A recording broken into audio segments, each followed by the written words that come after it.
My name is Ira Oyankskonte. I'm a member of the Dworzark community. As we all know, Dworzark is divided into 12 zones with both African, Europe, and American names.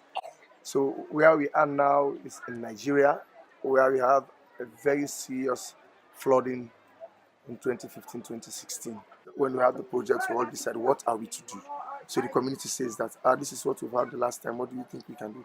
How we are going to start to solve our problem in terms of the flooding? We say yes. So we started it in participation in the meeting. Everybody agreed, and we work with what we said. So that gives us the community empowerment to show that we can do if we are ready to do. So when we have the urban ARK projects within this community, we decide that Nigeria has suffered a lot, and it is a disaster-prone community of flooding, where you can see this drainage now being filled with it. Before, it was filled with a lot of rocks that allowed the water to flow over our houses. This house was almost at the same level of this one, as you can see the drainage now. Understand? But because of the flooding we have, it was very, very serious, and everybody moved from this house and destroyed the whole house up to that particular end. What we did is to see how best we can come into a lot of members of the CDMC and the Federation members to remove all the stones that are inside this particular stream. As you can see now, we remove them to allow the free flow of water to go down.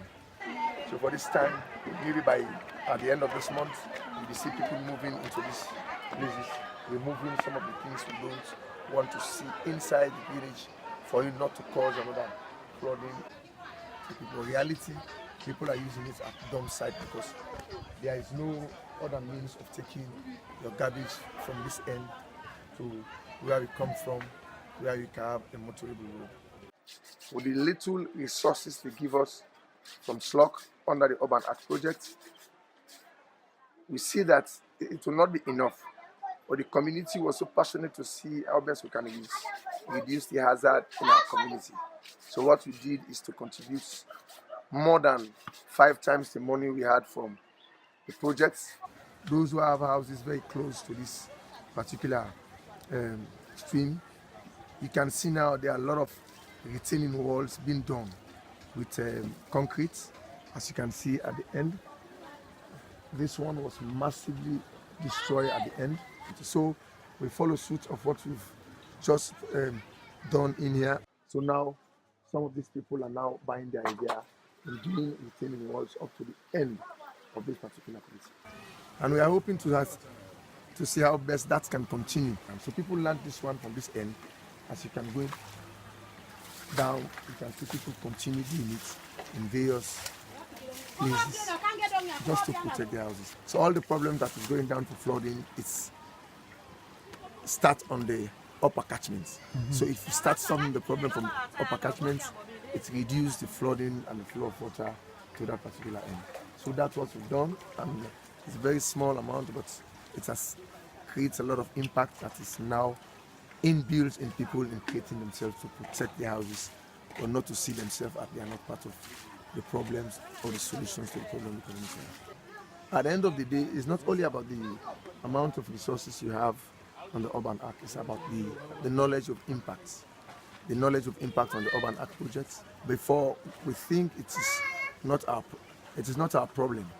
It's the problem of either the local government, it's the problem of the government itself, the central government itself, or we are looking on somebody who is the councillor or the parliamentarian, not knowing that if you take all those amounts of stakeholders, they are very few. We that are not stakeholders within the communities, we are so many, and we are only the ones that are vulnerable in this issue. So the Urban ARK teach us that not only about the amount of money, it's about the amount of collaborations, the impact, the participations, how people are involved in solving problems within the community. So with that one, it has created a wide impact in the community now that a lot of people are buying the idea from what we've learned from the Urban ARK project, and it's moving down. And this year, a lot of people in other areas are doing their retaining walls, and the community has also worked with other partners. So we've learned of what we've learned on the Urban ARK.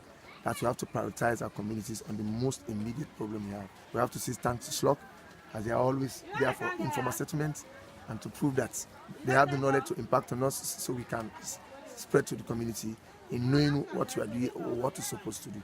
Now we realize that we have a responsibility in our communities and we are the problem and we are the solution. Thank you very much for listening.